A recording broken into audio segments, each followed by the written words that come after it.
अपन question number 2 की बात करते हैं। देखो क्वेश्चन नंबर 2 क्या कहना चाह रहा है, let T1 and T2 be the two distinct common tangents to the ellipse and the parabola P. Suppose that the tangent T1 touches parabola and ellipse at the point A1 and A2. तो पहले तो भैया हमें parabola भी दे रखा है और हमें एलिप्स भी दे रखा है, तो मेरा तो मन ये कर रहा है सबसे पहले कि मैं एलिप्स बना दूं और पैराबोला बना दूं, दोनों ही स्टैंडर्ड कर्व है ना। तो स्टैंडर्ड कर्व बनाने में अपने को दिक्कत नहीं होनी चाहिए। आइए छोटा छोटा कर्व बनाते हैं। ये हो गया आपका पैराबोला, क्या हो गया ये पैराबोला, हाँ या ना। ये पैराबोला है, P कितना दे रखा है, Y square equal to 12x। अच्छी बात यह है कि अगर आप देखोगे Y square equal to 4x के अंदर, तो यहाँ पे a आपको पता पड़ जाएगा कितना है, 3 है, ठीक है। और अगर मैं एलिप्स की बात करूं तो एलिप्स भी अपन ने छोटा सा बना दिया, एकदम स्टैंडर्ड एलिप्स हो गया ये वाला पार्ट। अब ये स्टैंडर्ड एलिप्स है तो इसका सेंटर कितना हो गया, 0,0। अब अगर मैं टेंजेंट बनाऊं है ना, इस एलिप्स का नाम अगर आप लिखना चाहो तो E कितना हो जाएगा, x²/6। वैसे अभी नहीं लिखते क्योंकि यहाँ पे जगह कम है। तो ये रहा आपका E और ये रहा आपका पैराबोला y² = 12x, है ना। इसी को देखते रहो। अब यहाँ पे क्या बोला है इन्होंने बोला है कि suppose that the tangent T1 touches P, मतलब दो टेंजेंट अपन ड्रॉ कर रहे हैं। तो suppose that the tangent T1 touches P and E at the points A1 and A2। तो कॉमन टेंजेंट बनाई जा रही है T1 और T2। तो यहाँ पर अगर मैं पहली कॉमन टेंजेंट बनाऊं आपके सामने, तो देखो ध्यान से कि ये एक कॉमन टेंजेंट हो गई, यहां से एक कॉमन टेंजेंट ये आई है, ऐसा यू मान लीजिए। ये हो गया आपका T1, क्लियर है। और एक कॉमन टेंजेंट मैं यहां पे बना देता हूं इस तरीके से, तो ये हो जाएगा आपका कितना, T2, है ना। डायग्राम कुछ सिमेट्रिक है, तो सिमेट्रिक डायग्राम को अपन ऐसा बना देते हैं, ये T2 हो गया। तो दिस इज T2, सही कि नहीं। अब इसका मतलब पैराबोला पर खींची गई टेंजेंट किसको टच कर रही है, एलिप्स को टच कर रही है। तो पैराबोला पर खींची गई टेंजेंट अगर एलिप्स को टच कर रही है तो आपसे क्या क्या पूछा है देखते हैं। तो ये यहाँ पे एक पॉइंट पे आके मिल जाएंगे, है ना। अब यहाँ पे ये जरूरी नहीं है कि मिले, लेकिन सिमेट्रिक डायग्राम है, इस वजह से मैंने यहाँ पे मिलाया और मिल भी रहे इस क्वेश्चन के अंदर। Suppose that the tangent T1 touches parabola and ellipse at the point A1 and A2। तो ये वाले पॉइंट क्या बोला, पैराबोला का ये वाला पॉइंट इन्होंने A1 नाम दिया है, ये वाला पॉइंट इन्होंने एलिप्स का A2 नाम दिया है। और आगे बोला है कि टेंजेंट 2 जो है वो पैराबोला को टच कर रहा है P और E point A4 and A3 पर। तो पैराबोला को तो टच कर रहा है कहां पर, A4 पर, और ये कितना हो जाएगा, A3 पर, सही कि नहीं। ये एकदम डायग्राम सिमेट्रिक है क्योंकि उन्होंने पॉइंट्स इस तरीके से दे रखे हैं, ठीक है। अब पैराबोला भी सिमेट्रिक, एलिप्स भी सिमेट्रिक और दोनों टेंजेंट भी सिमेट्रिक हो जाएंगी। अब देखो मैं क्या कर रहा हूं, मैं T1 और T2 ये निकाल रहा हूं। तो equation of tangent at parabola P y² = 12x क्या होगा बताओ। ये हो जाएगा y = mx प्लस का a/m। तो a कितना है, 3/m। क्योंकि ये जो पैराबोला पर खींची गई टेंजेंट है ये कॉमन टेंजेंट है, कॉमन टेंजेंट है किसके ऊपर, कॉमन टेंजेंट है, कॉमन टेंजेंट टू एलिप्स।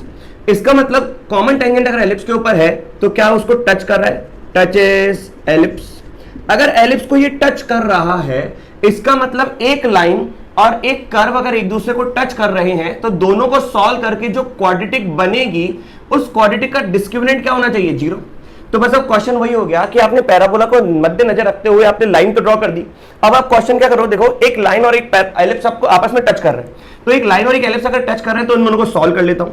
अब सॉल्व करने पे देखो क्या हो जाएगा, x² आपका 6 दे रखा है, ठीक है, प्लस का दे रखा है y² कितना 3 = 1 है।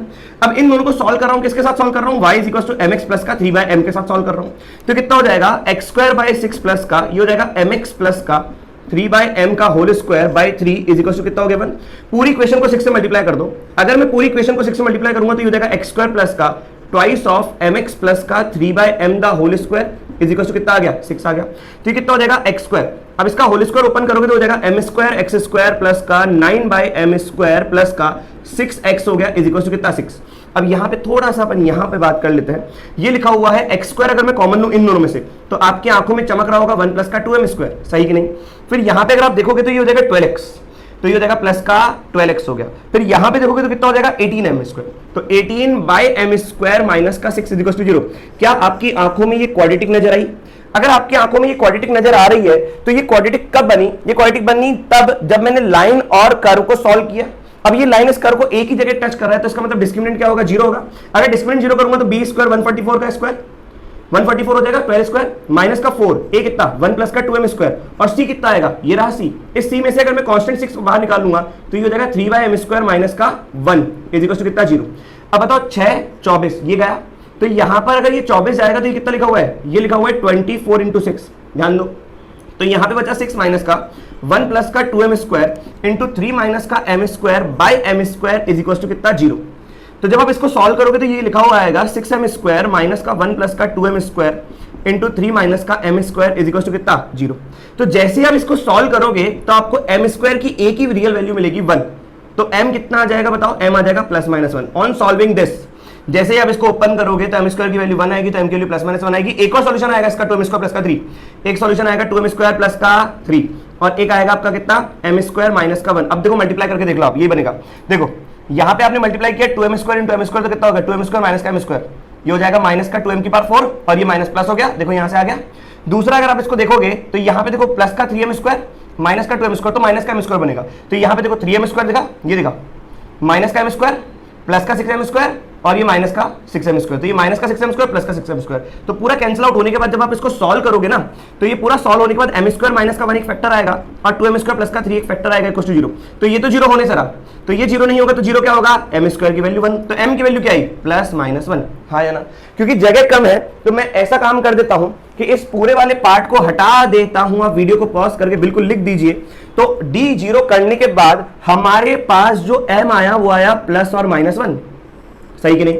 अब प्लस और माइनस 1 आया तो हमारे पास इक्वेशन क्या थी, y is equal to mx plus का a बाय m। क्या भैया वो यहां पे ड्रॉ करो या यहां पे ड्रॉ करो।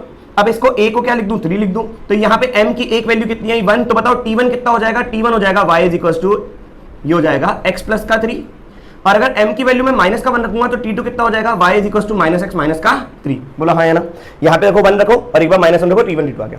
अब अगर आपके पास t1 t2 आ गया तो पहला ऑप्शन ये बोला है कि the tangent t1 and t2 meets the x axis at point this. तो अगर मैं t1 को मीट करा रहा हूं, है ना, t1 मीट्स x एक्सिस मतलब y कोऑर्डिनेट क्या होगा 0। जैसे ही y कोऑर्डिनेट को 0 करोगे तो x की वैल्यू क्या आएगी माइनस का 3। और यहां पर t2 अगर मीट करेगा x एक्सिस को तो y कोऑर्डिनेट क्या होगा 0, तो यहां पे x की वैल्यू क्या आएगी माइनस का 3। तो पॉइंट जो आएगा दैट विल बी माइनस का 3,0। क्या ये विद्यार्थी बात आपको समझ में आई। अब अगर आपको ये बात समझ में आ गई है तो यहां पे देखो ये वाला ऑप्शन तो सही है क्योंकि ये वाला क्या माइनस का 3,0, तो दिस पॉइंट इज माइनस का 3,0। अब आप बात समझो, कह रहा है area of the quadrilateral a1 a2 a3 a4 के बारे में बात करनी है। ये दोनों ऑप्शन एक जैसे ही हैं, लेकिन इसमें 35 दे रखा है, इसमें 36 दे रखा है। अब उसको कैसे करेंगे, देखो एरिया ऑफ क्वाड्रेटल अगर मैं क्वाड्रेटल बनाऊं तो एक देखो क्वाड्रेटल में शेड कर रहा हूं, a1 a2 एक लाइन, फिर a2 से लेकर a3 एक लाइन, फिर a3 से लेकर a4 एक लाइन और a1 से लेकर a4 तक एक लाइन, है ना, ये हो गया। अब आपको पता है ये पूरा का पूरा सिमेट्रिक है क्योंकि टेंजेंट सिमेट्रिक है, कर्व सिमेट्रिक है, तो ये पूरा का पूरा सिमेट्रिक आएगा। मतलब इसकी जो एक्स कोऑर्डिनेट होगी वो इसकी एक्स कोऑर्डिनेट होगी। अब मैं आपको सॉल्व करने का तरीका समझा रहा हूं, यहां पर ध्यान देखिए। अब आप बताओ किसी भी पैराबोला पर अगर आपको पॉइंट मानना है am स्क्वायर 2am मान लेते हैं अपन, जहां पर टेंजेंट ड्रॉ करते हैं। अब क्योंकि a की वैल्यू कितनी है 3 तो यहां पे हो जाएगा 6। बताओ ऊपर वाले इस लाइन की इक्वेशन क्या है, y is equal to x plus का 3 मतलब m कितना आया 1 आया, तो ये वाला पॉइंट कितना हो जाएगा 3,6 हो जाएगा। तो अगर ये 3,6 है तो बताओ ये कितना हो जाएगा 3, माइनस का 6 होगा क्योंकि ऊपर यूनिट 6 है तो नीचे माइनस का 6 होगी, है ना। अब यहां पे बात करते हैं ये, अब ये लाइन जब इस कर्व को इंटरसेक्ट करेंगे तो मेरे पास ये वाला पॉइंट आएगा। तो जैसे ही मैं x स्क्वायर बाय 6 प्लस का y square by 3 is equal to 1 and y is equal to x plus 3 को सॉल्व करूंगा तो मेरे पास ये वाला पॉइंट आ जाएगा क्योंकि ये लाइन जो है इस कर्व को इसी पॉइंट पे टच करा रही है। तो मैं यहां पे लिख देता हूं फॉर a2। अब जैसे ही a2 का x कोऑर्डिनेट आ गया तो मेरे पास इसका a3 का भी x कोऑर्डिनेट आ गया और ये पता पड़ जाएगा a2 का y कोऑर्डिनेट जितना ऊपर होगा उतना ही नीचे ही होगा। तो जैसे मैंने इसको सॉल्व किया x स्क्वायर बाय 6 प्लस का, ये हो जाएगा x प्लस 3 का whole square by 3 is equal to 1। तो 6 से मल्टीप्लाई कर दो तो ये हो जाएगा x स्क्वायर प्लस का twice of x plus 3 the whole square equal to कितना 6। तो ये हो जाएगा कितना, देखो 2x स्क्वायर प्लस का x स्क्वायर तो 3x स्क्वायर आ गया। यहाँ पे 6x इंटू 2 कितना हो जाएगा 12x हो जाएगा। यहाँ पे 9 इंटू 2 18 हो जाएगा, 18 में से 6 जाएगा तो 12 हो जाएगा। तो जब आप इसको देखोगे तो ये हो जाएगा x स्क्वायर प्लस का 4x प्लस का 4, 3 कॉमन निकालने के बाद तो ये वाले भाई साहब बन जाएंगे x प्लस 2 का होल स्क्वायर इक्वल टू 0। तो x की वैल्यू आ गई माइनस का 2। तो कुल मिलाकर यहां पर बताओ ये वाला पॉइंट क्या है माइनस का 2, तो ये वाला पॉइंट क्या हो जाएगा माइनस का 2। अब जैसे ही x की वैल्यू माइनस का 2 आई तो यहां पर जैसे ही आपने माइनस का 2 प्लस का 3 तो y की वैल्यू कितनी आ जाएगी 1। तो ये वाला पॉइंट 1 हो गया, तो ये वाला पॉइंट -2, -1 हो गया।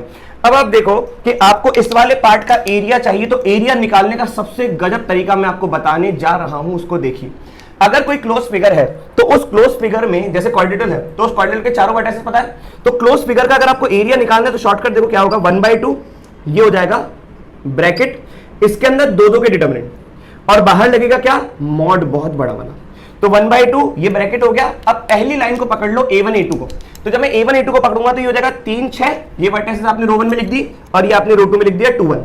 प्लस का, ये कितना हो जाएगा, अब ये वाली लाइन पकड़ो, एकदम साइक्लिक ऑर्डर में चल रहा है, माइनस का 2 1 और नीचे आ जाएगा माइनस का 2 माइनस का 1, फिर आएगा क्या, यहां तक पहुंच गया, अब ये वाला आ जाएगा, तो ये हो जाएगा कितना, माइनस का 2 माइनस का 1 और ये हो जाएगा 3 माइनस का 6 और यहाँ पे लास्ट वाला कितना आ जाएगा, ये आ जाएगा आपका 3 माइनस 6 और ऊपर कितना 3 6। तो आपने कुछ देखा, आपको ये चीज समझनी है कि जहां से चालू किया था वहीं पर अपने को पूरा का पूरा खत्म करना है, तो 3 6 पे चालू किया था 3 6 पे खत्म किया। Is the point clear to everybody? अब इसको सॉल्व करते हैं। अब जैसे मैं इसको सॉल्व करूंगा तो देखो क्या आएगा, 1/2 तो बाहर है, अब इसको सॉल्व किया तो कितना होगा, 3 और ये 12 तो ये 15 बन गया, यहां पर देखोगे तो ये 4 बनेगा, यहां पर वापस से देखोगे तो कितना हो जाएगा, 15 हो जाएगा और यहां पे सॉल्व करोगे तो 18 प्लस 18 कितना हो जाएगा, 36 हो जाएगा। जैसे ही आपने इसको सॉल्व किया विद्यार्थियों तो ये आएगा 70 टोटल मिलाकर, क्योंकि 15 प्लस 15 30 होता है, 30 प्लस का 40 कितना होगा, 70 70 बटा 2 कितना होगा, 35 स्क्वायर यूनिट आ गया आपका आंसर। क्लियर है कि नहीं है? तो इसका मतलब ये हुआ कि यहां पर जो ऑप्शन दे रखा है 35 स्क्वायर यूनिट, ये A option is the answer and C option is the answer. तो ये था क्वेश्चन नंबर 2।